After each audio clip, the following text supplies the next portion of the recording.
I'm not really a fan of listening to everything I hear people say, what direction the culture, media, general attitude of the public is, and following along, as you know, if you follow me at all. And I'll admit that right now, what I'm seeing in the real world, when I talk to people, when I'm out and about, is nothing like the picture that's being painted when you watch the news or you get on social media. So I don't know that I'm really solid in this point of view, but I'm going to give you a scenario here that I think is increasingly more realistic. And you tell me what you think about this, and you think critically about this and throw it out if you disagree. But I think there's a decent chance here that this could be the Great Recession that just never happened.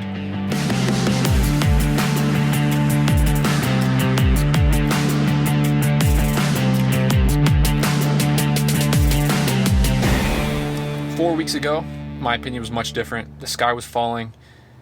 I talked to 20 or so businesses in my network daily. They were all in dire straits. None of them got their PPP money. We weren't sure what the government was going to do. We weren't sure how bad the virus is. Now daily we're getting news that the virus is on a downward trend. And we still have a ton of people that have a lot of really good points against things going back to normal. I get that. But there's something that's different now. There's something different now that there was 4 weeks ago. And that is 20 of the 20 businesses that I speak to in my network have all got their PPP money. Unemployed people are getting $600 a week extra. They're making more money than they ever have. And people are out and about. People are not sick. I don't know anybody who's sick. I know a ton of people who have gotten tested. None of them have tested positive. And the big difference, the big difference here is that the federal government has made it very clear that they are going to spend as much money as they have to spend. And that's what makes this crisis different. The 2008 crisis happened. The housing bubble popped. The government didn't have a blank check. The government didn't have any right at all or any ability to just pass a bunch of legislation to flood the market with loans, with stimulus, with money, with whatever. But now this happens, and we have an entirely different situation. And that the federal government has made it clear that they're going to spend a ton of money. They have a guilt-free pass to spend as much money as they want, to pass any kind of legislation. $2 trillion now, $3 trillion a month, whatever it takes. So my business got $150,000 of PPP money in the checking account. All the businesses that I talked to all got their PPP money. Unemployed people are getting paid more than they've ever gotten paid. And the debt crisis, the thing that I'm so worried about with early on was that the lenders were going to tighten up. And if debt stops flowing in the United States, it is my personal opinion that all hell will break loose because our entire economy is built on debt.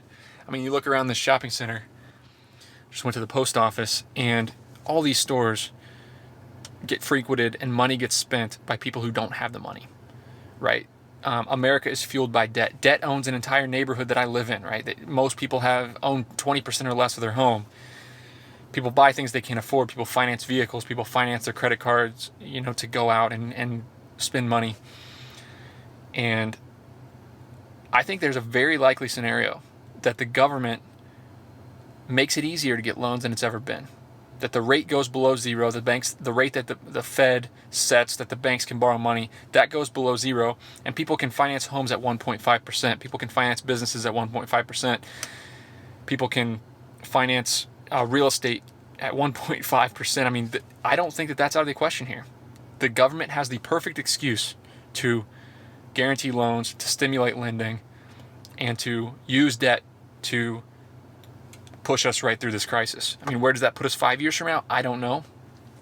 But I think that there's an increasingly good chance that there's not a debt crunch. That people kind of get this, their furloughed mortgage payments, their unemployment, their temporary unemployment. There's a really good chance that that stuff is not a strike against you when it comes to getting a loan. There's a very good chance that the government steps in and guarantees new business loans for all these restaurants that lost their butt. You don't think that the government, all the planning they're doing to help as many people as they can, you don't think that Congress and the House are going to pass some amazing new business stimulus loans that get restaurant owners back up and off the ground, that get small service businesses back up and off the ground. I think it will be easier to get a loan 6 months from now, or it could. I think it could get easier to get a loan 6 months, a year and a half from now than it's ever been. Because it's in the government's best interest to get money out into the economy and to get people to spend it. Now let's talk about unemployment, because 30% unemployment in the United States is the number one reason why I'm still very scared. And if I had to put money in one camp, I would still put money in the camp that the worst is yet to come with the economy. But this unemployment is based on people stopping their spending. Companies not having revenue, companies not having the revenue coming in to pay people. You also point to the consumer, the consumer confidence index of how confident consumers are to spend their money.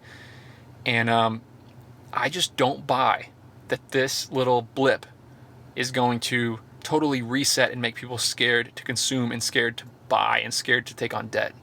The Americans are so addicted to consumption, so addicted to debt, so addicted to doing whatever they want to do and using their credit card to do it, that I don't see any chance that stops, that people stop spending money. And poor people, the lower class, those people have more money than they've ever had. They went from making $18 an hour to now on unemployment making $20 an hour. They're getting paid $20 an hour to not work right now because the $600 a week extra Fed stimulus check is going right in their checking account. So they get 50% of their normal wage through the standard unemployment, and they get another $600 a week, which is an additional $15 an hour to as the extra Fed stimulus bonus, basically. I don't see that. I don't see unemployment benefits stopping. I don't see small business relief paycheck protection programs stopping. I don't see the government not bailing out the airlines. I just don't see that happening. I think government loves spending. Government loves program. Trump wants to be a hero. Every politician wants to be a hero. They are going to spend money like crazy and push us right through this. That is a very, very real possibility. So who knows? Who knows, right?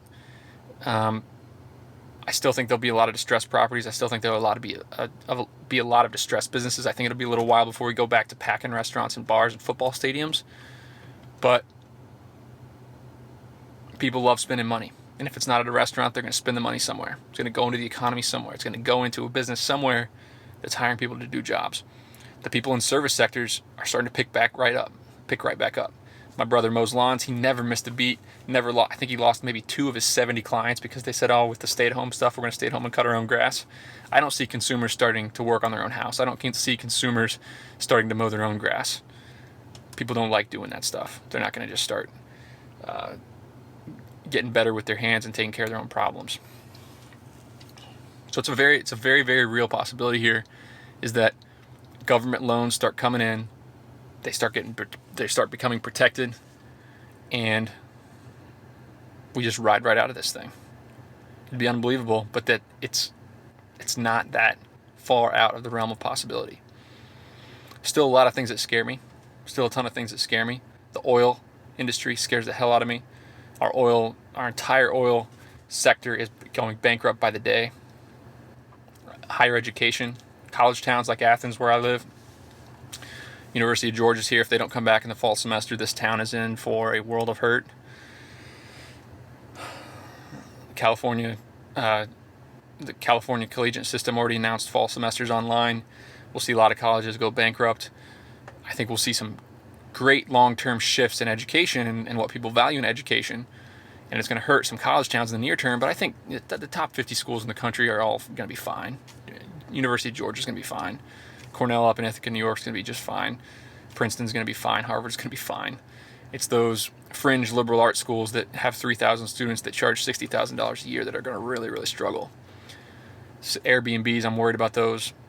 People who are over-leveraged on Airbnbs right now and are not going to be able to get their way out. That could put a little blip in the housing market.